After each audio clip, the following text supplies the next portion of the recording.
Iran Israel সংঘাত যতই তীব্র হচ্ছে ততই সংকুচিত হচ্ছে বৈশ্বিক সমুদ্রপথ। এই সংঘাতের আঁচ এসে লেগেছে বাংলাদেশেও। বিশ্বের সবচেয়ে গুরুত্বপূর্ণ সামুদ্রিক করিডোরগুলোর একটি হলো হরমুজ প্রণালী। মধ্যপ্রাচ্য থেকে ইউরোপ, আমেরিকা এমনকি দক্ষিণ এশিয়ার দেশগুলোতেও পণ্য পরিবহনের অন্যতম প্রধান পথ এটি।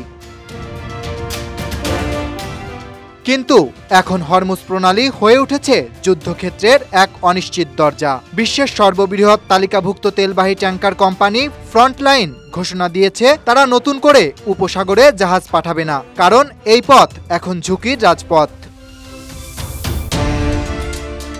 বাংলাদেশ থেকে ইউরোপ ও আমেরিকায় যে গার্মেন্টস পণ্য যায় সেগুলোর বড় একটি অংশ চট্টগ্রাম বন্দর থেকে জাহাজে করে পাঠানো হয়, আর সেই জাহাজগুলো হরমুজ প্রণালী হয়ে গন্তব্যে পৌঁছায়। কিন্তু এখন সেই পথেই বাধা। চট্টগ্রাম বন্দরের একজন বোর্ড সদস্য বলেন, এই সংঘাতে সরাসরি প্রভাব পড়েছে বাংলাদেশের কন্টেইনার রপ্তানিতে। যেহেতু এখানকার রপ্তানি নির্ভর করে নির্দিষ্ট পথের উপর, সেই পথ বন্ধ হলে পুরো দেশের রপ্তানি খাতেই ধস নামতে পারে। শুধু তৈরি পোশাক নয়, জ্বালানি তেলও বিপর্যস্ত হতে পারে। বিশ্বের প্রায় 1/4 তেল এবং 1/3 তরল গ্যাস হরমুজ প্রণালীর উপর নির্ভরশীল। বাংলাদেশও তার বড় অংশের তেল এই পথ দিয়েই আমদানি করে। হরমুজ প্রণালী বন্ধ হয়ে গেলে জাহাজগুলোকে বিকল্প পথে যেতে হবে অনেক দূর ঘুরে। এতে পরিবহন খরচ বহুগুণ বেড়ে যাবে।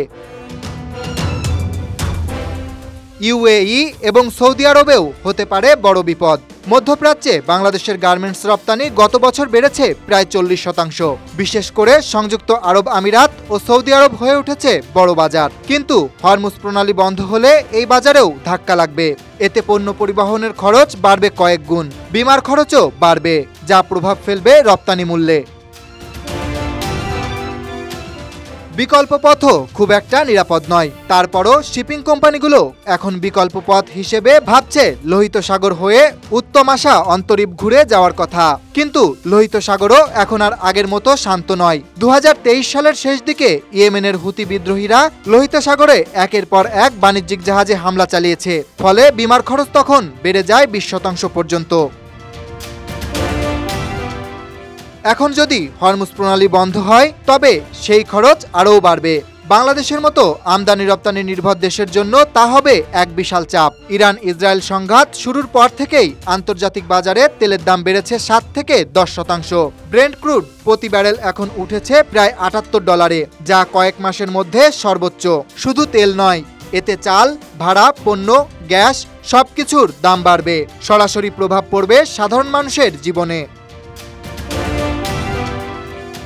ইরান ইসরায়েল যুদ্ধ এভাবে যদি সমুদ্রপথ দখলের লড়াইয়ে রূপ নেয় তাহলে বাংলাদেশের মতো উন্নয়নশীল দেশগুলো চাপে পড়বে সবচেয়ে বেশি। রপ্তানি ও আমদানি দুটোই সংকটে। জ্বালানি তেল, কাঁচামাল, খাদ্যদ্রব্য এমনকি দেশের রেমিট্যান্স নির্ভর বাণিজ্যও ধাক্কা খাবে এই সংঘাতের জেরে। Dhaka express desk report.